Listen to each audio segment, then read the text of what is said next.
আসসালামু আলাইকুম রহমতুল্লাহ। সুপ্রিয় শিক্ষার্থীরা, আজকের অনলাইন লাইভ ক্লাসে সবাইকে স্বাগত জানিয়ে শুরু করছি। আমরা রিভিশন দিচ্ছি, সেই রিভিশনের ধারাবাহিকতা। আজকে হচ্ছে 17 নম্বর অধ্যায় রিভিশন দেওয়া আছে, তোমাদের শিডিউলে দেওয়া আছে। শিডিউল অনুসারে ক্লাস হবে। শিডিউলের যে হোমওয়ার্ক সেটা তোমাদের করতে হবে। তো আমি 17 অধ্যায়ের যে শিট দেওয়া আছে সেই শিটে যাচ্ছি। শিটটা তোমাদের সাথে শেয়ার করতেছি। তোমরা দেখতে পাচ্ছ এই শিটটা ইকিউআর দেওয়া আছে, স্কুল থেকে দেওয়া হয়েছে। তোমরা স্কুল থেকে সংগ্রহ করতে পারবে, আবার ইকেআরেও দেওয়া আছে, সেখান থেকে 17 অধ্যায়ের প্রথম অংশের সিটটা তোমরা ডাউনলোড দিতে পারবে। তো সিট সবাই দেখতে পাচ্ছ না?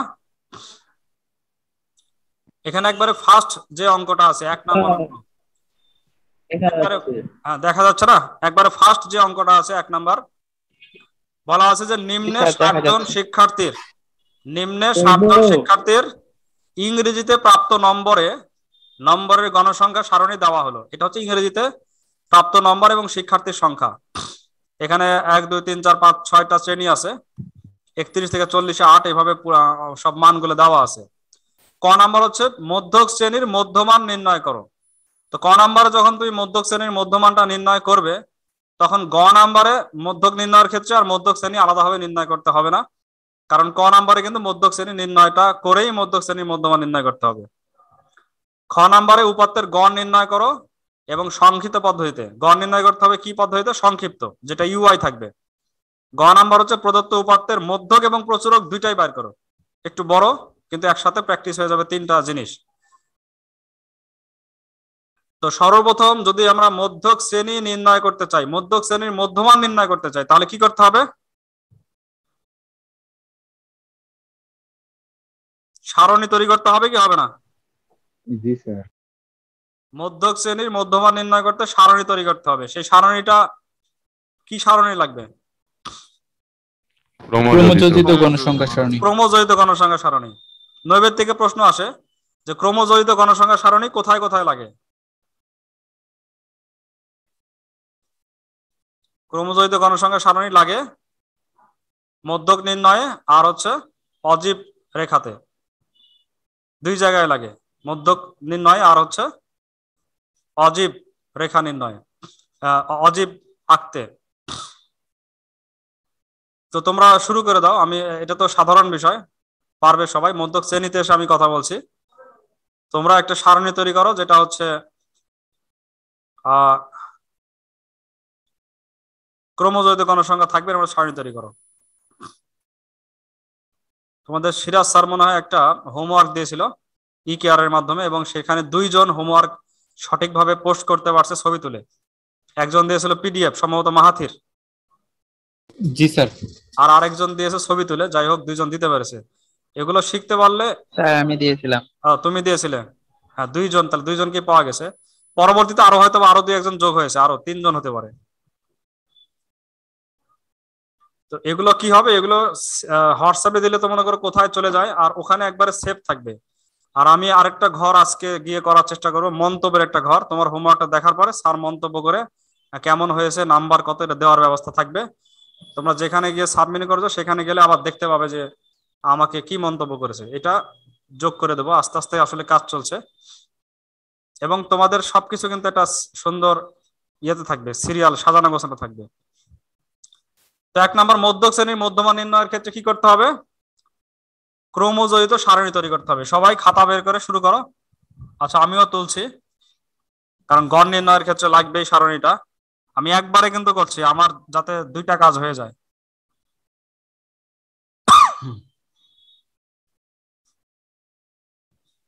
এখানে হচ্ছে শ্রেণী, শ্রেণী মানে প্রাপ্ত নম্বর ইংরেজি বিষয়ে। আর তারপরে আছে কি? গণসংখ্যা। গণসংখ্যার পরে লাগবে হচ্ছে যোজিত বা ক্রমযোজিত, যোজিত গণসংখ্যা। এই পর্যন্ত আমাদের লাগবে ক এবং গ, এই 2টা অঙ্কের জন্য।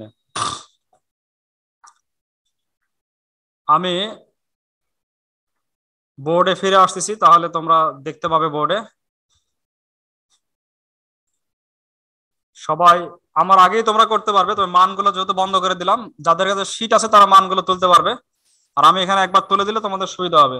31 থেকে 40-এ আছে হচ্ছে 8 জন, তারপরে 41 থেকে 50-এ আছে হচ্ছে 4 জন, তারপরে 51 থেকে 60-এ আছে হচ্ছে 12 জন, তারপরে 61 থেকে 70-এ আছে 10 জন, 71 থেকে 80 এখানে আছে হচ্ছে 20 জন, 81 থেকে 90 এখানে আছে হচ্ছে 6 জন। এখন তোমাদের প্রত্যেকেই পারার কথা, কারণ আমি তুলে দিলাম। যোজিত গণসংখ্যা প্রথমে কি হবে 8, তারপরে 8 আর 4-এ 12, তারপরে 12 আর 12 24, তারপরে 34, তারপরে 54 আর সর্বশেষ 60। তাহলে এখান থেকে বোঝা যাচ্ছে এন এর মান হচ্ছে 60।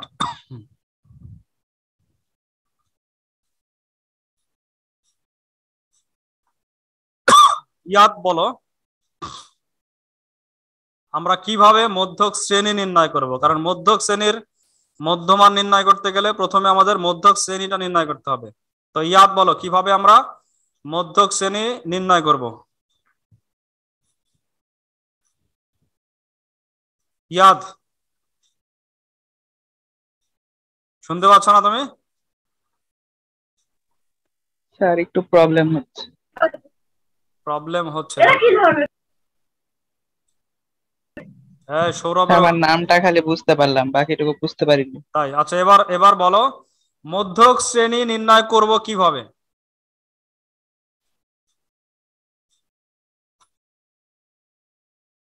আচ্ছা তোমার নেটওয়ার্ক দিয়ে প্রবলেম থাকে তাহলে আরেকজন বলো, অন্য আরেকজন বলো। সৌরভ বলো মধ্যক শ্রেণী নির্ণয় করবো কিভাবে। আচ্ছা রোহিত বলো, সময় চলে যাচ্ছে তো। স্যার এখানে n হচ্ছে জোড় সংখ্যা, সেই জন্য সূত্র হবে এখানে n কিসের by জোড় 2 বেজোড়ের plus কিসের 1। সূত্র? স্যার ওই যে n/2 দেন 30, এখানে তো 30 হচ্ছে। এটা তো তোমার হচ্ছে শ্রেণীবদ্ধ করা হয়েছে, সারণীবদ্ধ করা হয়েছে, এক্ষেত্রে তোমার ওই আচ্ছা জোড় বেজোড় দেখার কোনো দরকার নেই। আচ্ছা স্যার n/2 হচ্ছে 30, এখন এখানে 30 হচ্ছে যে ইয়াদ থাকবে সেটাই হচ্ছে এখন হ্যাঁ যে ইয়া মানে কোন 34, জায়গায়? এর মধ্যে আছে 30, এখানে হচ্ছে 61 থেকে 70, এটা হচ্ছে স্যার আপনার এই যে মধ্যক 61 থেকে শ্রেণী। 70-এর মধ্যে 34 আছে 24-এর পর থেকে, তাহলে এই জায়গায় 30 আছে তাই না? জি এইখানে স্যার, n/2 এটাই 30 মধ্যক আছে, শ্রেণী। তাহলে মধ্যক শ্রেণী হচ্ছে 61 থেকে 70। সুন্দর করে বলতে হতো যে এখানে n/2 = 60/2 = 30, অতএব 30তম পদের মান হচ্ছে মধ্যক, যার অবস্থান 61 থেকে 70 শ্রেণীতে। সুতরাং মধ্যক শ্রেণী হচ্ছে 61 থেকে 70। মধ্যক শ্রেণীর মধ্য মান কত হবে? 61 থেকে 70 মধ্যমান কত হবে?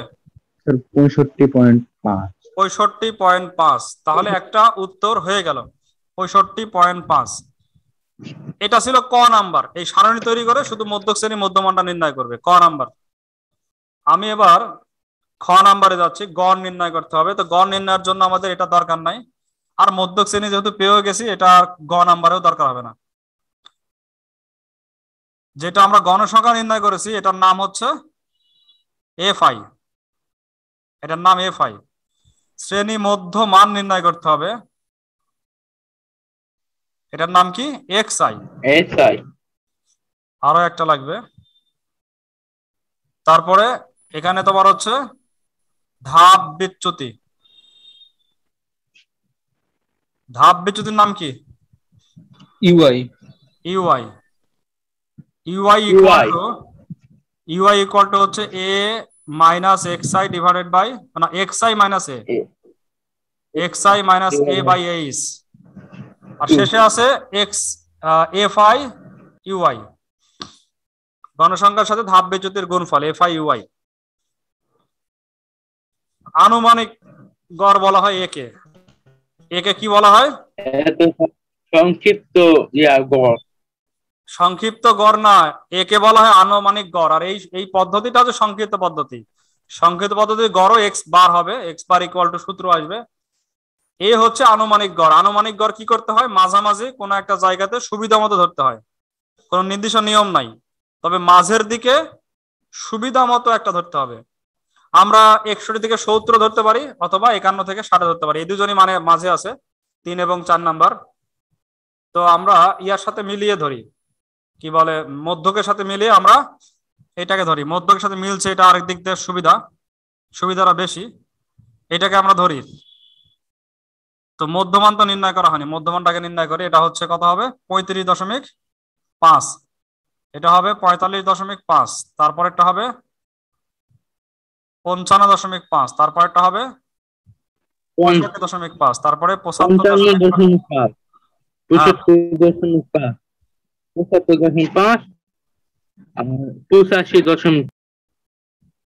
আচ্ছা, আমরা যে 65.5 কে ধরলাম এটা হচ্ছে আমাদের আনুমানিক গড়। এর সরাসরি ধাপবে যদি কত হবে? 0। 0। তারপর উপরে -1, -2, -3। বাংলায় আছে তাই বাংলায় লিখলাম 1 আর 2। এটা মুখে মুখে যোগ বিয়োগ করা যাচ্ছে, এই জন্য এটা সংক্ষিপ্ত পদ্ধতি, যদিও ছোট না বড়। 3 8 24, 4 2 8, -12, 0, 20, 6 2 12। 12 12 কেটে যাবে, 20 আর 24 বিয়োগ করলে -4, -4 আর 8 -12, -12 আসছে। ঠিক আছে কি? -12 হচ্ছে, -12 +12 কাটা, 20 আর 8, 20 আর 24, 24 আর 8 32, 32 থেকে -32 থেকে 20 বাদ দিলে, মানে 20 যোগ করলে হয় -12। এটা কিসের মান? সামেশন অফ FI UI এর মান হচ্ছে -12। তাহলে -12 আসছে। সূত্র আরেকজন বলো, ইমাম বলো, গড়ের সূত্র কি? A plus F1U1 divided by N into A 8. Plus F1U1, summation of FI, F1 না, FIUI। 1 দিলে তো FRUI হ্যাঁ 1 দিলে তো শুধু divided by N, divided by N into 8. আচ্ছা, এখানে মান বসিয়ে দিলে হয়ে যাবে। এর মান আমাদের ছিল হচ্ছে, এর মান কত? 65.5 যোগ FIUI -12 ডিভাইডেড বাই 60 গুণ এইচ এর মান 10। আচ্ছা, এখানে দেখো সব কাটাকাটি হয়। 10 দিয়ে যদি 60 কে আমরা কাটি 6 হয়, 6 দিয়ে 12 কে কাটলে 63.5. -2 সমান সমান হবে 63.5। ক্যালকুলেটরের প্রয়োজন হলোই না, তবে কোনো কোনো ক্ষেত্রে লাগতে পারে সামান্য, এই জন্য এটাকে বলা হয় সংক্ষিপ্ত পদ্ধতি। আর যদি পরীক্ষায় বলে সরাসরি পদ্ধতি, সেক্ষেত্রে ইউআই বের করার কোনো প্রয়োজন নাই, এই লাইনের কোনো প্রয়োজন নাই, এই এ ধরার কোনো প্রয়োজন নাই। আমরা সরাসরি FI XI নির্ণয় করব, FI XI নির্ণয় করে যোগ করব। সূত্রের ক্ষেত্রে এ বাদ এইচ বাদ। অর্থাৎ সংক্ষিপ্ত পদ্ধতি উল্লেখ না থাকলে, তাহলে যদি কোনো পদ্ধতির কথা উল্লেখ না থাকে, তাহলে তোমার ইচ্ছা, তুমি যে কোনো পদ্ধতিতে করতে পারো। হ্যাঁ বলো সৌরভ। না স্যার, ওটাই যে যদি উল্লেখ না থাকে সেক্ষেত্রে তোমার যেই পদ্ধতি ইচ্ছা তুমি করতে পারো, আর উল্লেখ থাকলে যেটা উল্লেখ থাকবে সেটাতেই করতে হবে, না হলে কিন্তু সব উত্তর একই আসলেও কোনো লাভ নাই।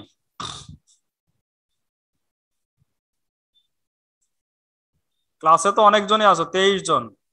এখন কয়জন যে তোমরা খাতায় করতেছো এটা একটু দেখা দরকার, দেখি কয়জন দেখাতে পারে। আমি একটু গ্যালারি ভিউ দিলাম, একটু দেখাও দেখি কয়জন খাতায় করেছো অঙ্ক, একটু খাতাটা দেখাও।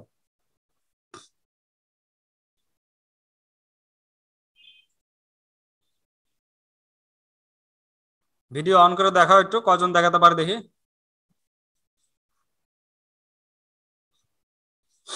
না শুধু খালি ক্লাস দেখেই যাচ্ছ, কাজ করছো না?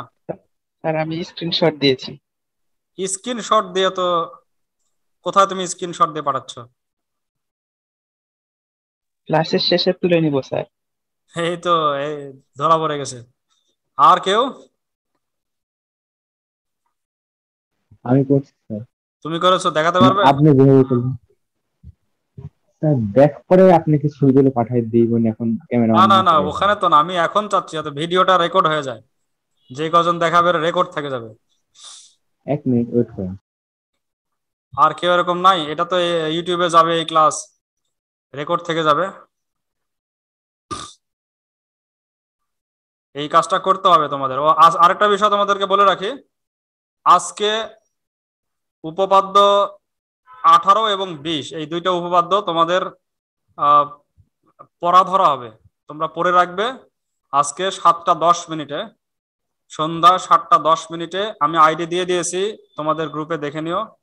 ওই আইডির মাধ্যমে ঢুকে আমি বাসাতেই থাকবো, তো আমার নিজস্ব আইডি, এটার মাধ্যমে তোমাদের ক্লাস পড়া ধরা হবে এবং প্রতি সোমবার করে 7টা 10-এ। ওখানে তোমার যদি নিজস্ব কোনো প্রবলেম থাকে সেটা আলোচনা করবে যদি সময় পাই। 7টা 45-এ করলে ভালো হতো। স্যার উপপাদ্য কত কত বলেন? মাগরিবের নামাজের স্যার, পর আরেকবার বলেন কি বললেন? 7টা 10 মিনিটে আমি আইডি দিয়ে রাখছি, আমার নিজস্ব আইডি দিয়ে রাখছি, পার্সোনাল আইডি। উপপাদ্য কত? উপপাদ্য দেখবেন? ওখানে সব লিখে দিয়েছি আমি, তোমরা গ্রুপে দেখো। উপপাদ্য 18 এবং 20 ক্রমান্বয়ে হবে। আমি এই উপপাদ্য গুলোই ওই ক্লাসে করার চেষ্টা করব, কারণ তোমাদের দুর্বলতা থাকে ওখানে। আর অঙ্ক তো আমরা করতেছি। আজকে 7টা 10। খাতা দেখবেন? হ্যাঁ দেখাও।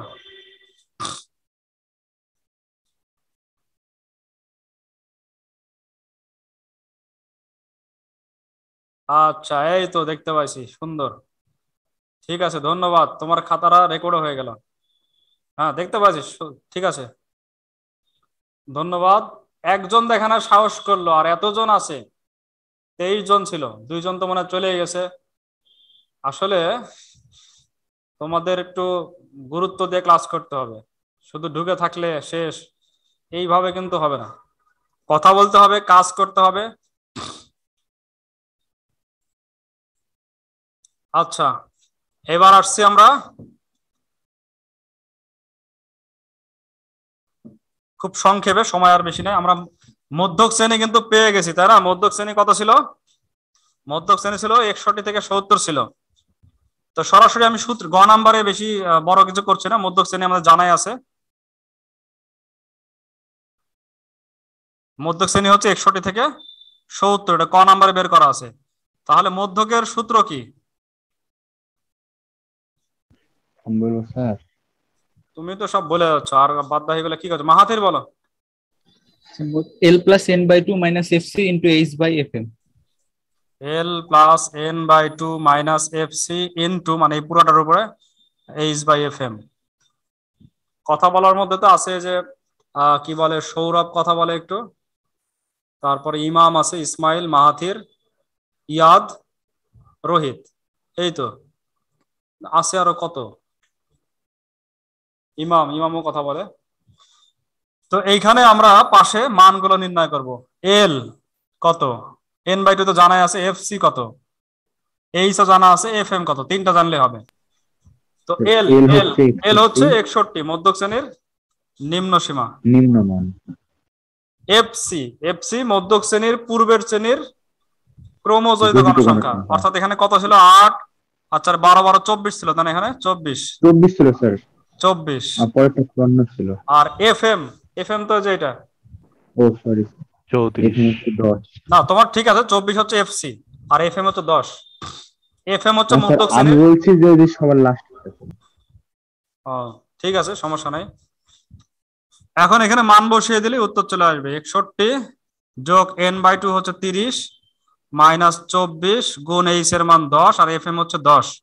10 10 কেটে গেল, 61 থেকে 61 সাথে আরো যোগ হচ্ছে এসে 6, তার মানে 67 হয়ে গেল, শেষ। সময় যেহেতু খুবই সংক্ষিপ্ত, এখানেই আমরা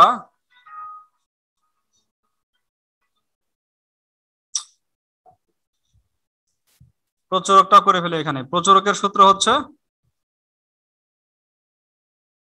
L plus f1 by f1 plus f2 into h। আচ্ছা, এখানে এল এর মান আলাদা হবে, f1 এর মান আলাদাও হতে পারে, একই হতে পারে, তবে আলাদাই হবে। এখানে প্রচুরক বলতে কি বোঝায়? যেই শ্রেণীতে সবচাইতে কোন সংখ্যা সর্বোচ্চ বেশি আছে, সর্বোচ্চ আছে, সেই শ্রেণীর মধ্যে প্রচুরকের অবস্থান আছে। প্রচুরক যে 20 সর্বোচ্চ গণসংখ্যা, এর ভিতরে প্রচুরক আছে। কোথায় আছে, কত আছে আমরা জানি না, এর ভিতরে আছে। 71 থেকে 80-র মধ্যে আছে, তাহলে এটা হচ্ছে প্রচুরক শ্রেণী। প্রচুরক শ্রেণীর নিম্ন সীমা 71। উপরে কিন্তু লিখতে হবে যে যেহেতু সর্বোচ্চ গণসংখ্যা হচ্ছে 20 যা রয়েছে 71 থেকে 80 শ্রেণীতে, সুতরাং প্রচুরক শ্রেণী হচ্ছে 71 থেকে 80। এই কথাটা অবশ্যই শুরুতে লিখতে হবে, প্রচুরক নির্ণয়ের শুরুতে। F1 হচ্ছে প্রচুরকের সাথে তার আগেরটার বিয়োগফল, 20 থেকে 10 বাদ 10, তারপরে 20 থেকে 6 বাদ পরেরটা 14, মানগুলো বসিয়ে দিলে হয়ে যাবে, শেষ। 71 যোগ এখানে হচ্ছে তোমার 10 আর 10 যোগ 14 গুণ 10 24। 24 তে পরে হবে, 24 যোগ করার পরে হবে। আচ্ছা, এটা তোমরা করে ফেলো। হ্যাঁ, যোগফল 24, 100/24। তার মানে 100/24 যেহেতু, তাহলে 4 পয়েন্ট সামথিং, 4.167। হ্যাঁ, এত কম, 167।